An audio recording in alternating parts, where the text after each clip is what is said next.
Hi, welcome back to my channel. 15 ವರ್ಷಗಳಿಂದ ಒಣಗಿ ಹೋಗಿದ್ದ ನನ್ನ ಹೆಣ್ತನ 25 ವರ್ಷದ ಆ ಯುವಕನ ಸೆಳೆತಕ್ಕೆ ಹುಚ್ಚೆದ್ದು ಕುಣಿತಾ ಇತ್ತು. ಅವನ ಆಕರ್ಷಕ ಕಣ್ಣುಗಳು ನನ್ನನ್ನೇ ನೋಡ್ತಿದ್ವು. 40ರ ವಯಸ್ಸಿನ ನನ್ನ ಒಂಟಿತನಕ್ಕೆ ಇವತ್ತೇ ಕೊನೆ. ಅವನು ಕೂಡ ನನ್ನ ಕೈ ಹಿಡಿದು ಹತ್ತಿರ ಬಂದ.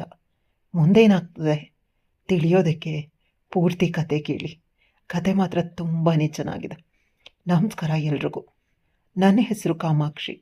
ನನಗೀಗ 40 ವರ್ಷ. ಹಳ್ಳಿ ಭಾಷೆಯಲ್ಲಿ ಹೇಳಬೇಕು ಅಂದರೆ ನಾನು ಬರಬಾರ್ದವಳು. ಅಂದರೆ 15 ವರ್ಷಗಳ ಹಿಂದೆ ಗಂಡನನ್ನು ಕಳ್ಕೊಂಡು ಒಂಟಿಯಾಗಿ ಬದುಕ್ತಿರೋ ದೌರ್ಭಾಗ್ಯವಂತೆ. ನನ್ನ 25ನೇ ವಯಸ್ಸು. ನನ್ನ ಗಂಡ ಕಾಯಿಲೆಗೆ ತುತ್ತಾಗಿ ತೀರ್ಕೊಂಡ್ರು.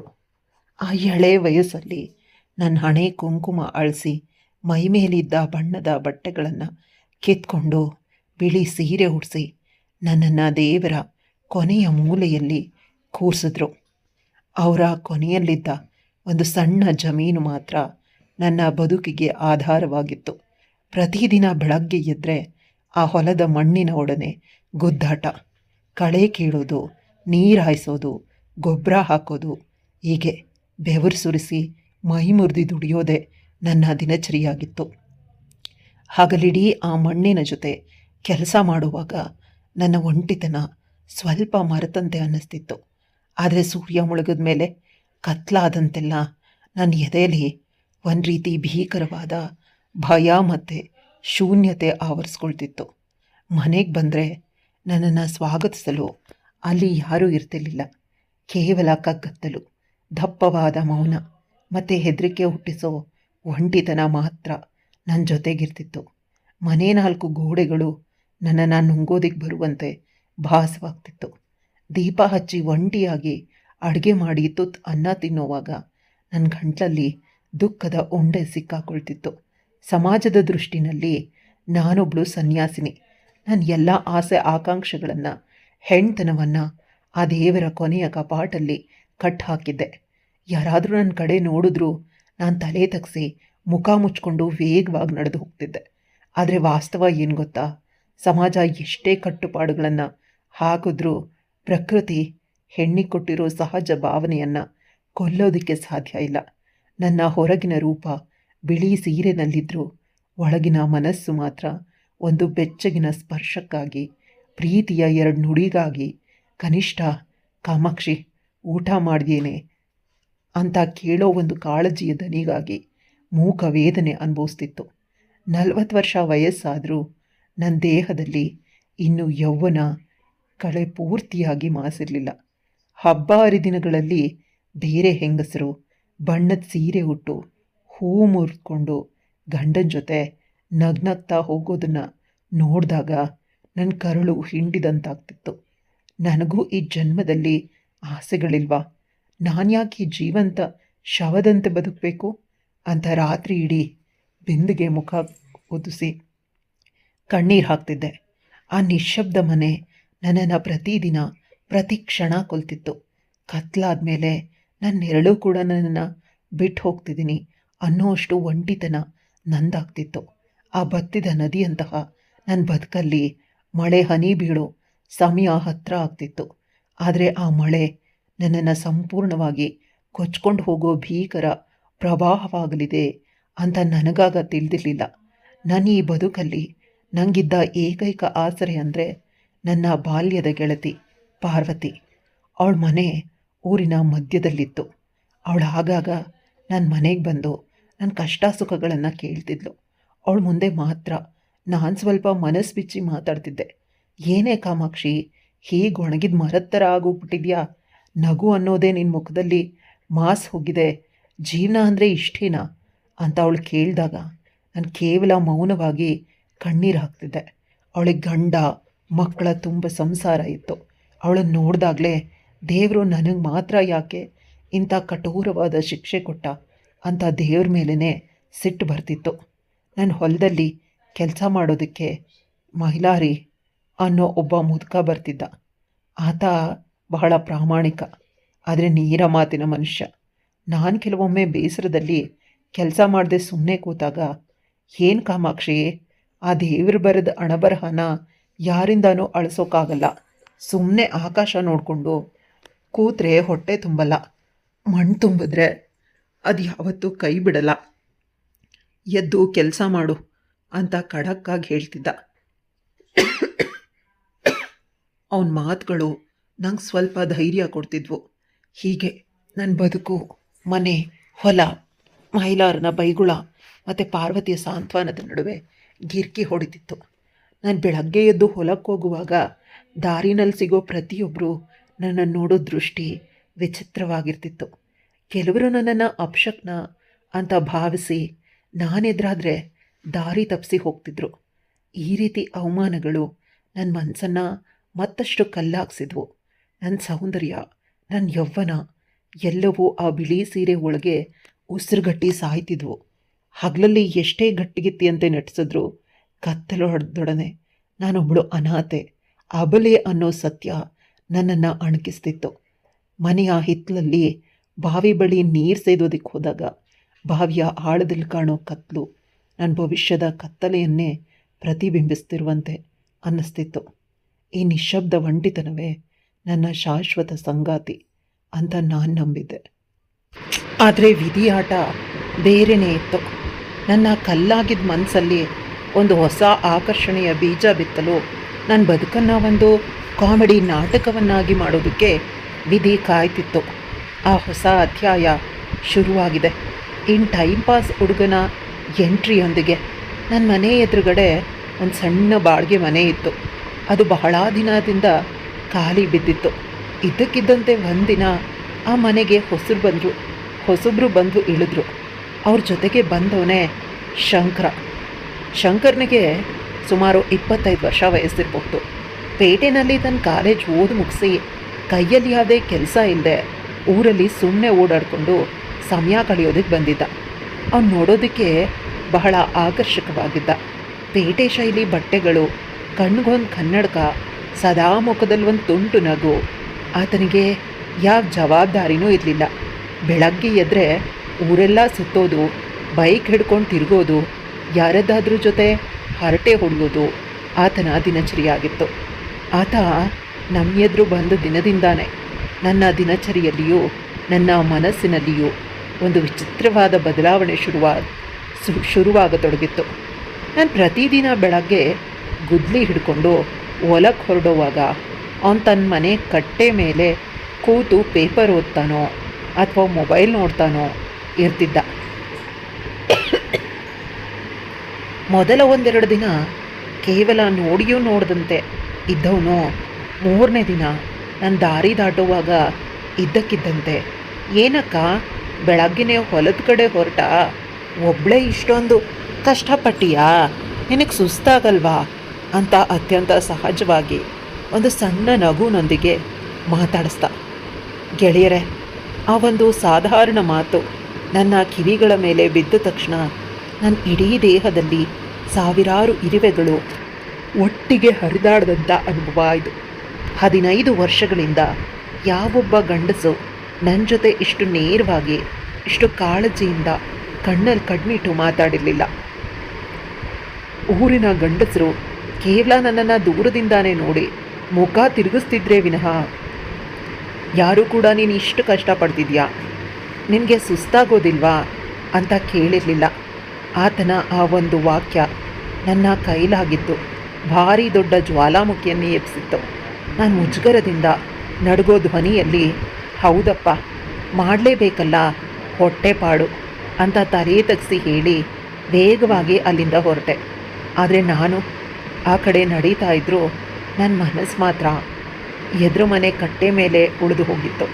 ನನ್ನ ಎದೆ ಬಡಿತ ವಿಪರೀತವಾಗಿ ಹೆಚ್ಚಾಗಿತ್ತು.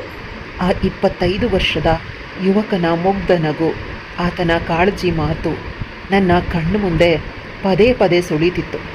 ಅಂದಿನಿಂದ ಆತ ದಿನ ಬೆಳಗ್ಗೆ ಮತ್ತು ಸಂಜೆ ನಾನು ಬರುವಾಗ ಹೋಗುವಾಗ ಕಾಯ್ತಿದ್ದವನಂತೆ ಕಟ್ಟೆ ಮೇಲೆ ಕೂರ್ತಿದ್ದ. ನನ್ನನ್ನು ನೋಡಿ ಕೈ ಬೀಸೋದು, ಕಾಮಾಕ್ಷಿ ಅಕ್ಕ ಉದಯ ಆಯಿತು, ಇವತ್ತು ಹೊಲದಲ್ಲಿ ಭಾರಿ ಕೆಲಸ ಅನಿಸುತ್ತೆ ತುಂಬ ಸುಸ್ತಾಗಿದೆ ಅಂತ ಕಾಳಜಿ ತೋರಿಸೋದು ಮಾಡ್ತಿದ್ದ. ಆತನಿಗದು ಕೇವಲ ಕಾಲ ಕಳೆಯೋ ಒಂದು ಟೈಮ್ ಪಾಸ್ ಆಗಿತ್ತು. ಎದುರು ಮನೆ ಒಂಟಿ ಹೆಂಗಸಿನ ಬಗ್ಗೆ ಒಂದು ಸಹಜವಾದ ಅನುಕಂಪ ಆಗಿತ್ತು. ಅದು ವಿನಃ ಬೇರೇನೂ ಆಗಿರಲಿಲ್ಲ. ಆದರೆ ನನ್ನ ಮರಗಟ್ಟಿದ ಪ್ರೀತಿಗಾಗಿ ಅಪಹಪಿಸ್ತಾ ಇದ್ದ ಮನಸ್ಸಲ್ಲಿ ಮಾತ್ರ ಅದು ವಿಪರೀತವಾದ ಆಕರ್ಷಣೆಯನ್ನು ಹುಟ್ಟಾಕಿತ್ತು. ಒಂದಿನ ಮಧ್ಯಾಹ್ನ ನಾನು ಹೊಲದಲ್ಲಿ ಕಳೆ ಕೇಳ್ತಾ ಸುಸ್ತಾಗಿ ಮರದ ಕೆಳಗಡೆ ಕೂತಿದ್ದೆ. ಇದ್ದಕ್ಕಿದ್ದಂತೆ ಶಂಕರ ಅಲ್ಲಿಗೆ ಬಂದ. ಏನಕ್ಕ, ಒಬ್ಬಳೇ ಏನೋ ಮಾಡ್ತಾ ಇದೆಯಾ? ನಾನು ಸ್ವಲ್ಪ ಸಹಾಯ ಮಾಡಲಾ? ಸುಮ್ಮನೆ ಮನೆಯಲ್ಲಿ ಕೂತು ಕೂತು ಬೋರ್ ಆಗ್ತಿತ್ತು, ಅದಕ್ಕೆ ಈ ಕಡೆ ಬಂದೆ ಅಂತ ಹೇಳ್ತಾ ನನ್ನ ಪಕ್ಕದಲ್ಲೇ ಬಂದು ಕೂತು ಕಳೆ ಕೀಳೋದಕ್ಕೆ ಶುರು ಮಾಡ್ದ. ಆತನನ್ನು ಅಕ್ಕಪಕ್ಕ ಓಡಾಡುವಾಗ ಆತನ ಮೈಯಿಂದ ಬರ್ತಾ ಇದ್ದ ಪೇಟೆಯ ಪರ್ಫ್ಯೂಮ್ ಪರಿಮಳ, ಆತನ ಬಿಸಿ ಉಸಿರು ನನ್ನನ್ನು ಅಕ್ಷರಶಃ ಹುಚ್ಚಿಯನ್ನಾಗಿಸಿತ್ತು. ಆತನ ಸ್ಪರ್ಶ ಆಕಸ್ಮಿಕವಾಗಿ ನನ್ನ ಕೈಗೆ ತಾಗ್ದಾಗ ನನ್ನ ಮೈಯೆಲ್ಲ ರೋಮಾಂಚನಗೊಂಡು ನಾನು ಬೆಚ್ಚಿ ಬೀಳ್ತಾ ಇದ್ದೆ. 40 ವರ್ಷದ ನನ್ನ ದೇಹದಲ್ಲಿ ಎಲ್ಲೋ ಅಡಗಿದ್ದ ಯೌವನದ ಕಿಡಿ ಮತ್ತೆ ಬುಗಿಲೆದ್ದು ಉರಿಯೋದಕ್ಕೆ ಶುರುವಾಗಿತ್ತು. ಆತ ಗಂಟೆಗಟ್ಟಲೆ ನನ್ನ ಜೊತೆ ಕೂತು ತನ್ನ ಕಾಲೇಜಿನ ಕತೆಗಳು, ಪೇಟೆಯ ಕತೆಗಳನ್ನು ಹೇಳ್ತಾ ನಗಿಸ್ತಾ ಇದ್ದ. ಆತನ ಆ ನಗು ನನ್ನ ಇಡೀ ಜಗತ್ತನ್ನೇ ಬೆಳಗಿಸ್ತಿರುವಂತೆ ಭಾಸವಾಗ್ತಿತ್ತು. 15 ವರ್ಷಗಳಿಂದ ಕತ್ಲಲ್ಲಿ ಕಣ್ಣೀರಲ್ಲಿ ಮುಳುಗಿದ್ದ ನನಗೆ ಶಂಕರಣ್ಣ ಈ ಪುಟ್ಟ ಪುಟ್ಟ ಕಾಳಜಿಗಳು, ಅವನ ಮಾತುಗಳು ಪ್ರೀತಿಯ ಭ್ರಮೆಯನ್ನೇ ಹುಟ್ಟಾಕಿದ್ವು. ಅವನನ್ನು ಯಾಕಿಷ್ಟೊಂದು ಕಾಳಜಿ ಮಾಡ್ತಿದ್ದಾನೆ? ಅವನಿಗೆ ನನ್ನ ಮೇಲೆ ಪ್ರೀತಿ ಇರಬಹುದಾ?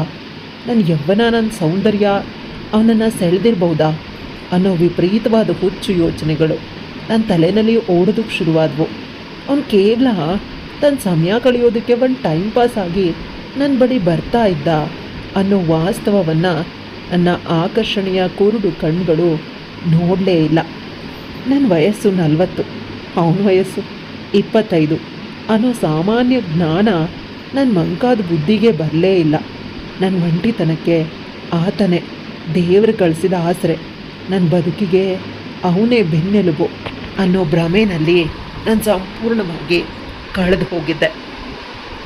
ಆ ಒಂದು ಸಣ್ಣ ಆಕರ್ಷಣೆ ನನ್ನನ್ನು ಎಂಥ ಕಾಮಿಡಿ ಅವತಾರಕ್ಕೆ ತಳ್ಳಿದೆ ಮತ್ತು ಇಡೀ ಊರಿನ ಮುಂದೆ ನನ್ನನ್ನು ಹೇಗೆ ನಗೆ ಪಾಟಲಿಗೆ ಈಡು ಮಾಡಲಿದೆ ಅನ್ನೋದರ ಕಲ್ಪನೆಯೂ ನನಗಿರಲಿಲ್ಲ. ನನ್ನ ಮನಸ್ಸು ಆ ಕತ್ಲಿಂದ ಹೊರಬಂದು ಒಂದು ಹುಚ್ಚು ವ್ಯಾಮೋಹದ ಗಾಳಿ ಗೋಪುರದ ಪ್ರಪಂಚದಲ್ಲಿ ವಿವರಿಸಲು ಶುರು ಮಾಡಿತ್ತು.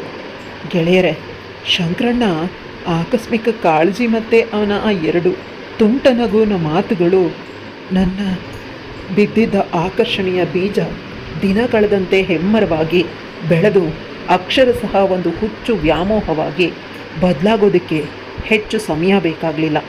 15 ವರ್ಷಗಳಿಂದ ನನ್ನ ಮನೆ, ನನ್ನ ಹೊಲ, ನನ್ನ ಜವಾಬ್ದಾರಿಗಳು ಮಾತ್ರನೇ ನನ್ನ ಪ್ರಪಂಚ ಆಗಿದ್ವು. ಆದರೆ ಈಗ ನನ್ನ ಇಡೀ ಜಗತ್ತು ಆ ಎದುರು ಮನೆ ಟೈಮ್ ಪಾಸ್ ಹುಡುಗ ಶಂಕರಣ್ಣನ ಸುತ್ತಾನೆ ಗಿರಿಕಿ ಹೊಡೆಯೋದಕ್ಕೆ ಶುರು ಮಾಡಿತ್ತು. ನನ್ನ ವಯಸ್ಸು 40. ನಾನೊಬ್ಬಳು ಸಮಾಜದ ಕಣ್ಣಲ್ಲಿ ಸರ್ವಸ್ವವನ್ನು ಕಳೆದುಕೊಂಡ ವಿಧವೆ ಅನ್ನೋ ಕಟು ವಾಸ್ತವವನ್ನು ನನ್ನ ಮನಸ್ಸು ಸಂಪೂರ್ಣವಾಗಿ ಮರೆತೇ ಬಿಟ್ಟಿತ್ತು. ನನ್ನ ತಲೆಯಲ್ಲಿ ಸದಾಕಾಲ ಅವನ ಆ ನಗುವಾಗ ಬೀಳ್ತಾ ಇದ್ದ ಕೆನ್ನೆಯ ಗುಳಿ ಮತ್ತು ಆತನ ಆ ಪೇಟೆ ಶೈಲಿಯ ಮಾತುಗಳೇ ಮಾರ್ಧನಿಸ್ತಾ ಇದ್ವು. ಆ ಕತ್ತಲ ಬದುಕಲ್ಲಿ ನನಗೆ ಶಂಕರನೇ ಏಕೈಕ ಬೆಳಕು. ಆತನೇ ನನ್ನನ್ನು ಈ ನರಕದಿಂದ ಪಾರು ಮಾಡೋದಕ್ಕೆ ಬಂದ ದೇವದೂತ ಅನ್ನೋ ಭ್ರಮೆಯ ಬಲೆಯಲ್ಲಿ ನಾನು ಸಂಪೂರ್ಣವಾಗಿ ಸಿಲುಕೊಂಡ್ಬಿಟ್ಟಿದ್ದೆ. ನನ್ನ ಈ ಹುಚ್ಚು ವ್ಯಾಮೋಹ ಎಷ್ಟರ ಮಟ್ಟಿಗಿತ್ತು ಅಂದರೆ ನನ್ನ ದೈನಂದಿನ ಅವತಾರವೇ ಸಂಪೂರ್ಣವಾಗಿ ಕಾಮಿಡಿಯಾಗಿ ಬದಲಾಗಿ ಹೋಗಿತ್ತು.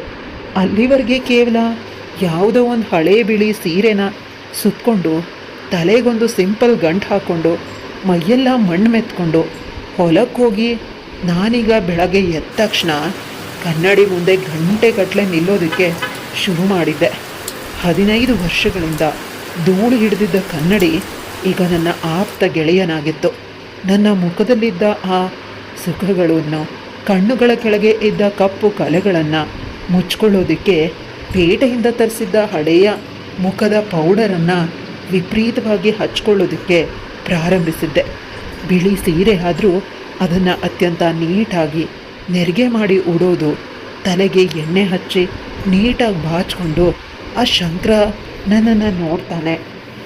ನಾನು ಅವನ ಕಣ್ಣಿಗೆ ಸುಂದರವಾಗಿ ಕಾಣಬೇಕು ಅನ್ನೋ ಒಂದೇ ಒಂದು ಹಂಬಲದಿಂದ ದಿನ ಹೊಲಕ್ಕೆ ಹೊರಡ್ತಿದ್ದೆ.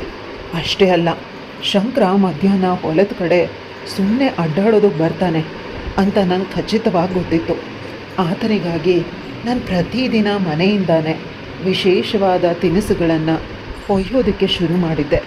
ಬೇಸಿಗೆಯ ಬಿಸಿಲಿನಲ್ಲಿ ಆತನಿಗೆ ಬಾಯಾರಿಕೆ ಆಗುತ್ತೆ ಅಂತ ಗಟ್ಟಿ ಮೊಸರಿಗೆ ಶುಂಠಿ, ಹಸಿಮೆಣಸಿನಕಾಯಿ, ಕೊತ್ತಂಬರಿ ಸೊಪ್ಪು ಹಾಕಿ ಅತ್ಯಂತ ರುಚಿಯಾದ ಮಜ್ಜಿಗೆನ ಕೊಂಡೊಯ್ತಿದ್ದೆ.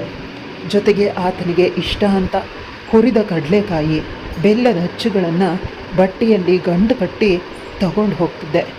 ಆ ತೋಟದ ಕಡೆ ಬಂದ ತಕ್ಷಣ ಓಡ್ ಹೋಗಿ ಮರದ ನೆರಳಲ್ಲಿ ಆತನಿಗೆ ಕೂರೋದಕ್ಕೆ ಚಾಪೆ ಹಾಸಿ ಆತನ ಕೈಗೆ ಆ ಮಜ್ಜಿಗೆ ಲೋಟನ ಕೊಡ್ತಿದ್ದೆ. ಆತ ಅದನ್ನು ಕುಡಿದು, ಆಹಾ ಕಾಮಾಕ್ಷಿ ಅಕ್ಕ, ನಿನ್ನ ಕೈ ರುಚಿ ಅದ್ಭುತ, ಇಂಥ ಮಜ್ಜಿಗೆನ ನನ್ನ ಪೇಟೆನಲ್ಲಿ ಕೂಡ ಕುಡ್ದಿಲ್ಲ ಅಂತ ಹೊಗಳಿದಾಗ ನನಗೆ ಇಡೀ ಪ್ರಪಂಚನೇ ಜಯಿಸಿದಷ್ಟು ಖುಷಿ ಆಗ್ತಿತ್ತು. ನಾನು ನಾಚಿಕೆಯಿಂದ ತಲೆ ತಗ್ಸಿ ಮೈಯೆಲ್ಲ ರೋಮಾಂಚನಗೊಂಡು ಒಳಗೊಳಗೆ ಖುಷಿಯಿಂದ ತಿರುಗ್ತಿದ್ದೆ. ಆದರೆ ನನ್ನ ಈ ಹೊಸ ಅವತಾರ, ನನ್ನ ಈ ಪೌಡರ್ ಬಳಿದ ಮುಖ ಮತ್ತು ಶಂಕರಂಗೆ ನಾನು ಕೊಡ್ತಾ ಇದ್ದ ಈ ವಿಶೇಷ ಮರ್ಯಾದೆಗಳನ್ನು ನಾನು ಹೊಲದಲ್ಲಿ ಕೆಲಸ ಮಾಡ್ತಿದ್ದ ಮುದುಕ ಮೈಲಾರಜ್ಜ ಬಹಳ ಸೂಕ್ಷ್ಮವಾಗಿ, ಅಷ್ಟೇ ಅನುಮಾನದಿಂದ ಗಮನಿಸ್ತಿದ್ದ.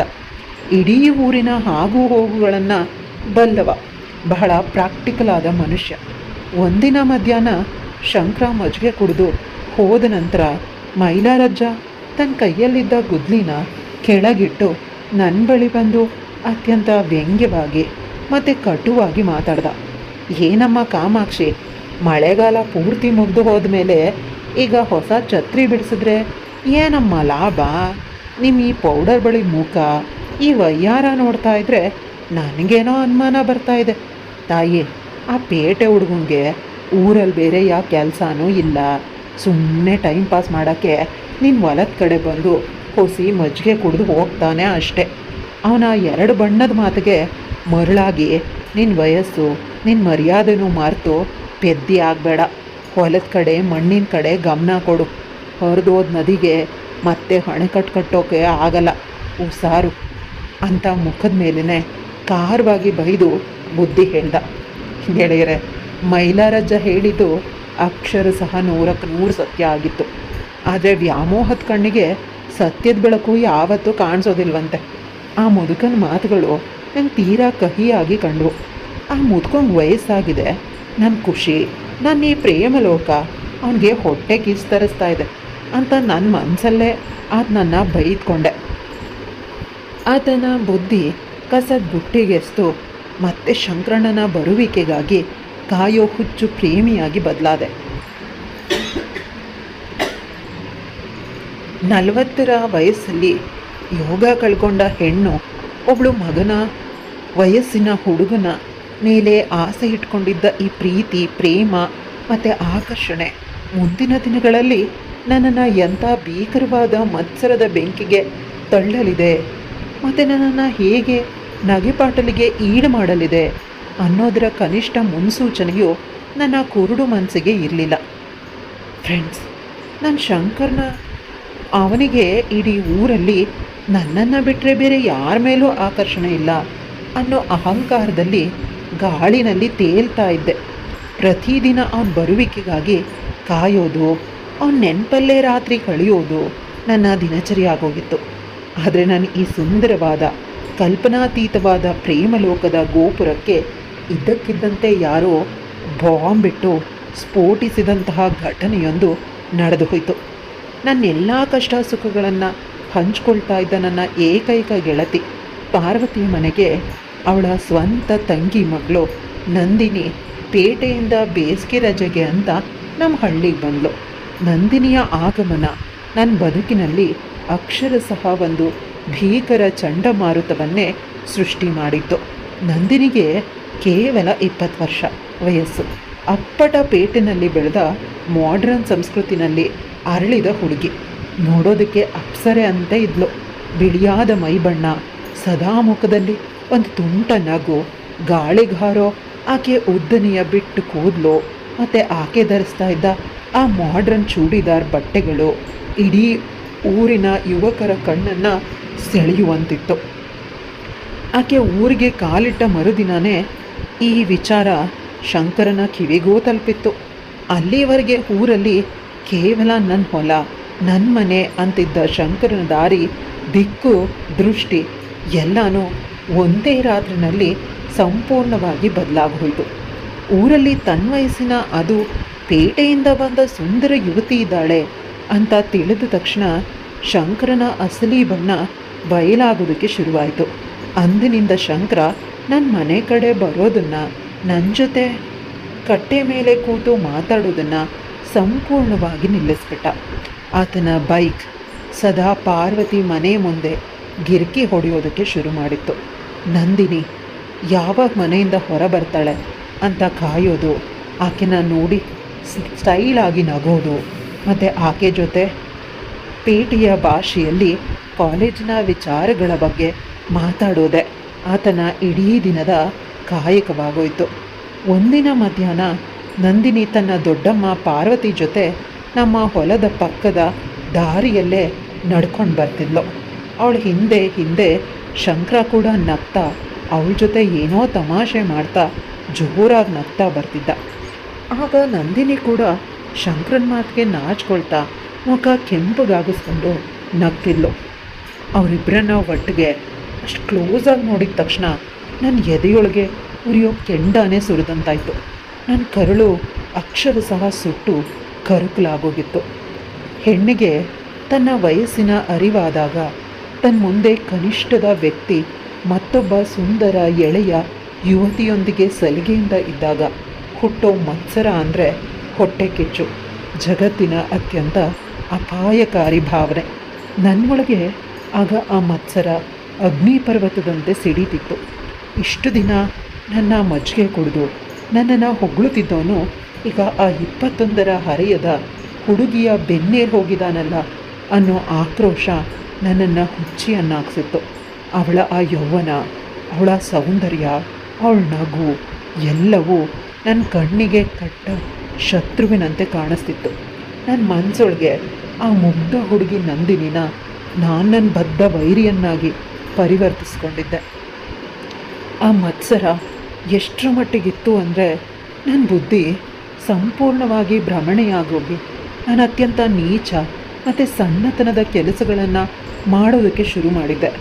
ಒಂದಿನದ ಪಾರ್ವತಿ ಜೊತೆ ನನ್ನ ಹೊಲಕ್ಕೆ ಸುಮ್ಮನೆ ನೋಡೋದಕ್ಕೆ ಬಂದಳು. ಆ ದಿನ ಅವಳು ಅತ್ಯಂತ ಸುಂದರವಾದ ಬಿಳಿ ಬಣ್ಣದ ಹೊಸ ಚೂಡಿದಾರನ ಧರಿಸಿದ್ಲು. ಅವಳು ಹಿಂದೆಯೇ ಶಂಕರ ಕೂಡ ನಮ್ಮ ಹೊಲಕ್ಕೆ ಬಂದಿದ್ದ. ಅವರಿಬ್ಬರು ಹೊಲದ ಬದುವಿನ ಮೇಲೆ ನಿಂತು ನಗ್ನಗ್ತಾ ಮಾತಾಡ್ತಿದ್ರು. ಅದನ್ನು ನೋಡಿ ನನ್ನ ಮತ್ಸರದ ಕಟ್ಟೆ ಹೊಡಿತು. ನಾನು ಕೆಸರು ಗದ್ದೆನಲ್ಲಿ ಕಳೆ ಕೀಳ್ತಿದ್ದೆ. ನನ್ನ ಕೈಯಲ್ಲಿ ದೊಡ್ಡದಾದ ಗುದ್ಲಿ ಇತ್ತು. ನಂದಿನಿ ನನ್ನ ಹತ್ರ ಗದ್ದೆಯ ಬದುವಿನ ಬಳಿ ಬಂದು, ಏನಮ್ಮ ಕಾಮಾಕ್ಷಿ, ಕೆಲಸ ಭಾರಿ ಜೋರಾಗಿದೆ ಅನಿಸುತ್ತೆ ಅಂತ ನಗ್ತಾ ಕೇಳಿದ್ದು. ಆಕೆಯ ಆ ಬಿಳಿ ಬಟ್ಟೆ, ಆಕೆ ಹಿಂದಿದ್ದ ಶಂಕರನ್ನ ನೋಡಿದ ತಕ್ಷಣ ನನ್ನ ಕಣ್ಣುಗಳು ಕೋಪದಿಂದ ಕೆಂಪಾದವು. ನಾನು ಬೇಕು ಅಂತಾನೆ ನನ್ನ ಕೈಯಲ್ಲಿದ್ದ ಗುಡ್ಲಿನ ಅತ್ಯಂತ ಬಲವಾಗಿ ಜೋರವಾಗಿ ಕೆಸರಿನ ಮಧ್ಯೆ ಹೊಡೆದೆ.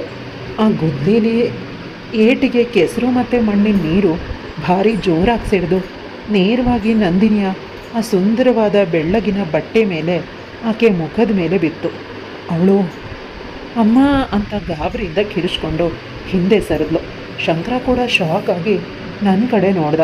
ನಾನು ಏನೋ ಗೊತ್ತಿಲ್ಲದವಳ ಹಾಗೆ ಮುಖದಲ್ಲಿ ಗಾಬರಿ ತಂದ್ಕೊಂಡು, ಅಯ್ಯೋ ಶಿವನೇ, ಕ್ಷಮಿಸು ತಾಯಿ ನಂದಿನಿ, ನಾನು ನೋಡೇ ಇಲ್ಲ, ಕೈ ಜಾರಿ ಕೆಸರು ಹಾರಿಬಿಡ್ತು, ನೀನು ಹೊಸ ಬಟ್ಟೆ ಪೂರ್ತಿ ಹಾಳಾಯ್ತಲ್ಲ ಅಂತ ಕೃತಕವಾಗಿ ಕ್ಷಮೆ ಕೇಳೋ ನಾಟಕ ಮಾಡಿದೆ. ಆದರೆ ನನ್ನ ಮನಸ್ಸಿನೊಳಗೆ ಆಕೆಯ ಆ ಗಲೀಜಾದ ಬಟ್ಟೆ ಮತ್ತು ಆಕೆಯ ಆ ಅಳು ಮುಖ ನೋಡಿ ಭಾರಿ ದೊಡ್ಡ ರಾಕ್ಷಸಿ ಆನಂದ, ಒಂದು ವಿಕೃತವಾದ ನೆಮ್ಮದಿ ಸಿಕ್ತಿತ್ತು. ನನ್ನ ಆ ವ್ಯಾಮೋಹ ಮತ್ತು ಹೊಟ್ಟೆ ಕಿಚ್ಚು ನನ್ನನ್ನು ಎಂಥ ಕ್ರೂರ ಮತ್ತು ಅಸಹಾಯಕರ ಹೆಂಗಸನ್ನಾಗಿ ಮಾಡಿತ್ತು ಅನ್ನೋದು ನನಗೆ ಆಗ ಅರ್ಥ ಆಗಲಿಲ್ಲ.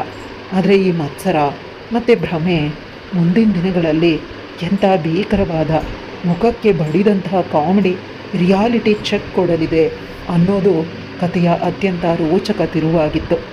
ಕೆಸರುಗದ್ದಿನಲ್ಲಿ ಆ ನಂದಿನಿ ಬಟ್ಟೆ ಮೇಲೆ ಕೆಸರು ಹಾರಿಸಿ ನನ್ನ ಮನಸ್ಸಿನ ಹೊಟ್ಟೆ ಕಿಚ್ಚನ್ನು ತೀರಿಸ್ಕೊಂಡ ಘಟನೆ ನಡೆದು 2 ದಿನಗಳು ಕಳೆದಿದ್ವು. ಆ ಘಟನೆ ನಂತರ ನಂದಿನಿ ನನ್ನ ಕಂಡ್ರೆ ಸ್ವಲ್ಪ ದೂರನೇ ಉಳಿತಿದ್ಲು. ನನಗೆ ಒಳಗೊಳಗೆ ಭಾರಿ ದೊಡ್ಡ ಜಯ ಸಿಕ್ಕಂತ ಆ ಶಂಕರನ್ನ ಸಂಪೂರ್ಣವಾಗಿ ನನ್ನವನನ್ನಾಗಿ ಉಳಿಸ್ಕೊಂಡೆ ಅನ್ನೋ ಒಂದು ವಿಕೃತವಾದ ರಾಕ್ಷಸ ಆನಂದ ಸಿಕ್ತಿತ್ತು. ಹೀಗಿರುವಾಗ ನನ್ನ ಆ ಹುಚ್ಚು ವ್ಯಾಮೋಹದ ಭ್ರಮಾಲೋಕದ ಅಂತಿಮ ಘಟ್ಟ ಅಥವಾ ನನ್ನ ಬದುಕಿನ ಅತಿ ದೊಡ್ಡ ಕಾಮಿಡಿ ದೃಶ್ಯ ನಡೆಯೋ ಆ ದಿನ ಬಂದು ಒದಗಿತ್ತು. ಅಂದು ಶನಿವಾರ ನನ್ನ ಗೆಳತಿ ಪಾರ್ವತಿ ಮತ್ತು ಆಕೆ ಮಗಳು ನಂದಿನಿ ಇಬ್ಬರೂ ಸೇರಿ ಪಕ್ಕದ ಊರಿನಲ್ಲಿದ್ದ ನನ್ನ ಸಂಬಂಧಿಕರ ಮನೆಗೆ ಯಾವುದೋ ಶುಭ ಕಾರ್ಯಕ್ಕಾಗಿ ಹೋಗಿದ್ರು. ಅವರು ಆ ದಿನ ರಾತ್ರಿ ಊರಿಗೆ ವಾಪಸ್ ಬರ್ತಿರ್ಲಿಲ್ಲ. ಈ ವಿಚಾರ ನನಗೆ ತಿಳಿದ ತಕ್ಷಣ ನನ್ನ ಮನಸ್ಸಲ್ಲಿ ಸಾವಿರಾರು ರೊಮ್ಯಾಂಟಿಕ್ ಕಲ್ಪನೆಗಳು, ಕಣ್ಮುಚ್ಚಿದ್ರೆ ಕಾಣೋ ರಂಗಿನ ಕನಸುಗಳು ಶುರುವಾಗ್ಬಿಟ್ಟಿದ್ವು. ಇವತ್ತ ನಂದಿನಿ ಊರಲ್ಲಿಲ್ಲ. ಶಂಕರಂಗೆ ಅವಳ ಕಾಟನೂ ಇಲ್ಲ. ಖಂಡಿತವಾಗ್ಲೂ ಅವನನ್ನೆಲ್ಲ ಹುಡುಕೊಂಡು ನನ್ನ ಬಳಿ ಬಂದೇ ಬರ್ತಾನೆ. ಇವತ್ತು ನಮ್ಮಿಬ್ಬರು ಪ್ರೇಮ ಕತೆಗೆ ಒಂದು ಸ್ಪಷ್ಟವಾದ ಮುನ್ನುಡಿ ಬರೀಲೇಬೇಕು ಅಂತ 40ರ ವಯಸ್ಸಿನ ನನ್ನ ದೊಡ್ಡ ಮನಸ್ಸು ಕಾಯ್ತಾನೇ ಇತ್ತು. ಸೂರ್ಯ ಮುಳುಗಿ ಕತ್ತಲಾವರಿಸೋ ಸಮಯ. ಸಂಜೆಯ ಆ ಮಬ್ಬು ಗತ್ತಲು ಇಡೀ ಊರನ್ನು ಆವರಿಸ್ಕೊಳ್ತಾ ಇತ್ತು. ಹಳ್ಳಿ ವಾತಾವರಣ ಬಹಳ ಪ್ರಶಾಂತವಾಗಿತ್ತು.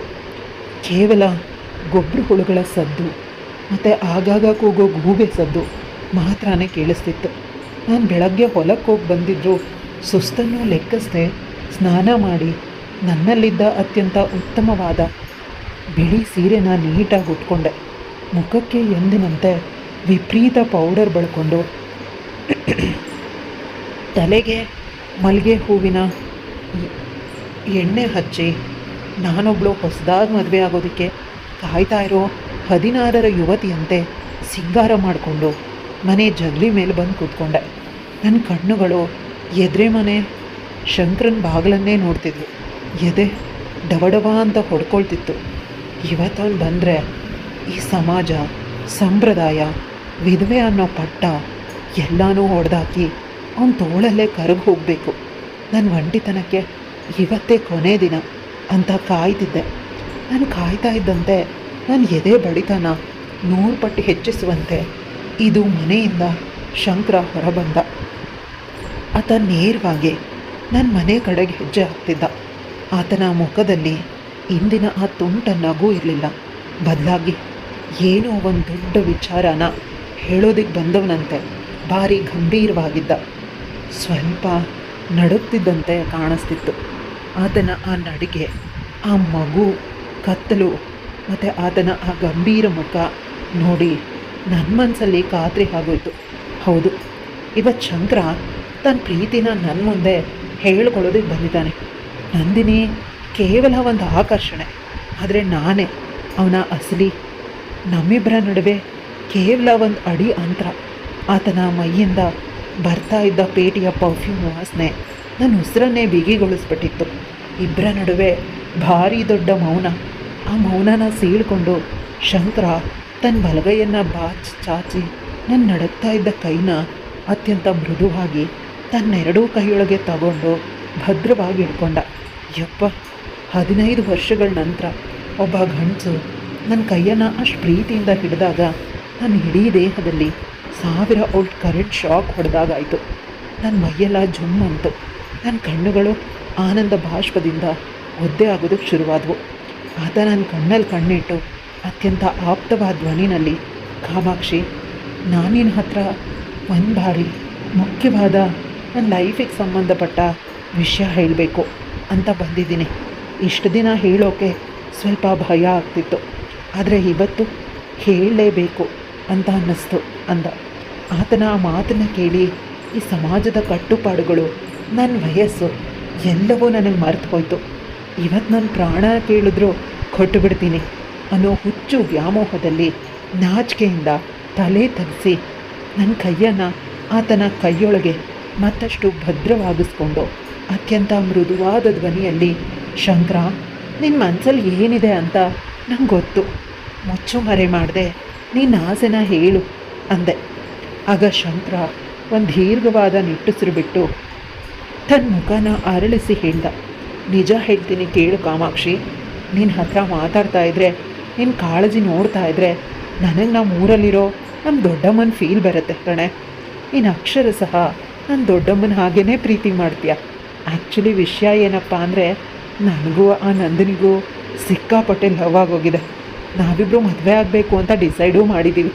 ಆದರೆ ಪಾರ್ವತಿ ಆಂಟಿ ಸ್ವಲ್ಪ ಸ್ಟ್ರಿಕ್ಟ್ ಅಲ್ವಾ, ಅವ್ರ ಹತ್ರ ವಿಷಯ ಹೇಳೋಕ್ಕೆ ಯಾಕೋ ಸಿಕ್ಕಾಪಟ್ಟೆ ಭಯ ಆಗ್ತಿದೆ. ನೀನು ಪಾರ್ವತಿ ಆಂಟಿ ಬೆಸ್ಟ್ ಫ್ರೆಂಡ್ ಅಲ್ವಾ, ಅವ್ರ ಹತ್ರ ಮಾತಾಡಿ ನಮ್ಮ ಮದುವೆಗೆ ಒಪ್ಪಿಸ್ಬೇಕು. ನನ್ನ ಸ್ವಂತ ದೊಡ್ಡಮ್ಮನ ಸ್ಥಾನದಲ್ಲಿ ನಿಂತು ನೀನೇ ಹೆಲ್ಪ್ ಮಾಡಬೇಕು ದೊಡ್ಡಮ್ಮ, ಪ್ಲೀಸ್ ಅಂತ ತನ್ನ ಎರಡೂ ಕೈಗಳನ್ನು ಮುಗಿದ್ಬಿಟ್ಟ. ಯಪ್ಪ, ಆ ಮಗು ಕತ್ಲಲ್ಲದ ಆಡಿದ ಆ ದೊಡ್ಡಮ್ಮ ಅನ್ನೋ ಒಂದೊಂದು ಪದ ನನ್ನ ಕಿವಿಗೆ ಬಿದ್ದ ತಕ್ಷಣ ಆಕಾಶದಿಂದ ಸಿಡಿಲು ಬಂದು ನೇರವಾಗಿ ನನ್ನ ತಲೆ ಮೇಲೆ ಬಡ್ದ ಹಾಗೆ ಭೀಕರವಾದ ಅಪಘಾತ ಆಯಿತು. ನನ್ನ ಪ್ರೇಮಲೋಕ, ನನ್ನ ರೊಮ್ಯಾಂಟಿಕ್ ಕಲ್ಪನೆಗಳು, ನನ್ನ ಮಜ್ಜಿಗೆ ಸೇವೆ, ನನ್ನ ಪೌಡರ್ ಬಳಿದ ಮುಖ ಎಲ್ಲನೂ ಒಂದೇ ಸೆಕೆಂಡಲ್ಲಿ ಹೊಡೆದು ನೂರಾರು ಚೂರುಗಳಾಗಿ ನನ್ನ ಕಣ್ಮುಂದೆ ಬಿದ್ದವು. ನಾನು ಇವೆಲ್ಲ ಸುಳ್ಳು ಕಾಳಜಿನ, ಅಪ್ಪಟ ಲವ್ ಅಂದ್ಕೊಂಡು ವಿರಹದ ಬೇಗಿನಲ್ಲಿ ಬಂದು ಮಗನ ವಯಸ್ಸಿನ ಹುಡುಗನಿಗೆ ಪ್ರಾಣ ಕೊಡೋಕೆ ರೆಡಿಯಾಗಿದೆ. ಇವ್ ನನ್ನನ್ನು ಪಕ್ಕ ದೊಡ್ಡಮ್ಮನ ಮಾಡಿ ತನ್ನ ಮದುವೆಗೆ ದಳ್ಳಾಳಿ ಕೆಲಸಕ್ಕೆ ಇಟ್ಕೊಂಡಿದ್ದಾನಲ್ಲ, ಎಂಥ ಭೀಕರ ಕಾಮಿಡಿ ಟ್ವಿಸ್ಟ್ ಇದು. ನಾನು ಈ 40 ವರ್ಷದ ವಯಸ್ಸು, ನನ್ನ ಮುಖದ ಮೇಲಿದ್ದ ಆ ದಪ್ಪ ಪೌಡರ್ ಎಲ್ಲ ಆ ಕ್ಷಣದಲ್ಲಿ ನನ್ನನ್ನು ನೋಡಿ ಗೇಲಿ ಮಾಡ್ತಾ ಜೋರಾಗಿ ನಗ್ತಿರುವಂತೆ ಭಾಸವಾಯಿತು.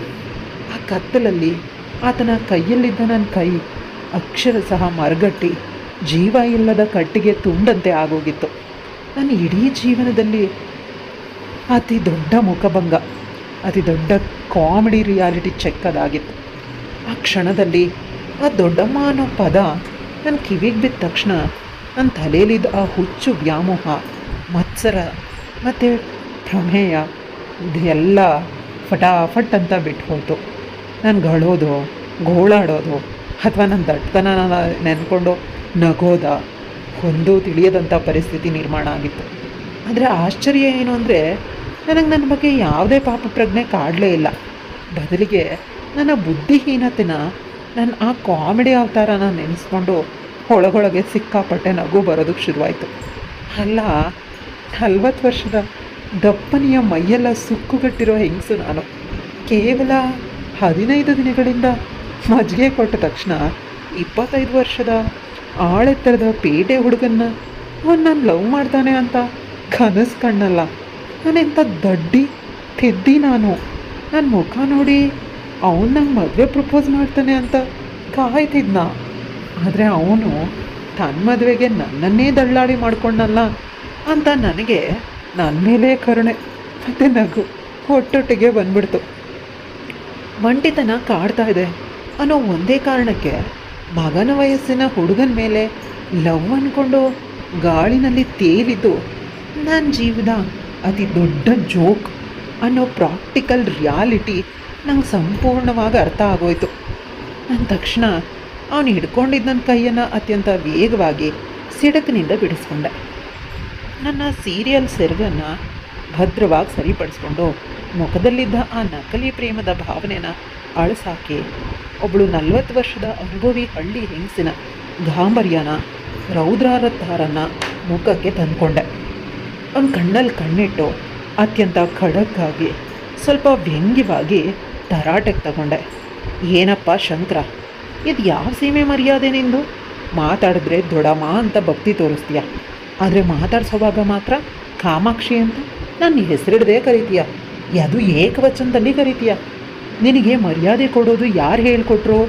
ಮತ್ತು ಇನ್ನೊಂದು ವಿಷಯ ಸ್ಪಷ್ಟವಾಗಿ ಕೇಳಿಸ್ಕೊ, ನಾನು ನಿನ್ನ ಹೊಲದ ಆಳಲ್ಲ ಅಥವಾ ನಿನ್ನ ಮದುವೆ ಬ್ರೋಕರ್ ಅಂತೂ ಖಂಡಿತ ಅಲ್ಲ.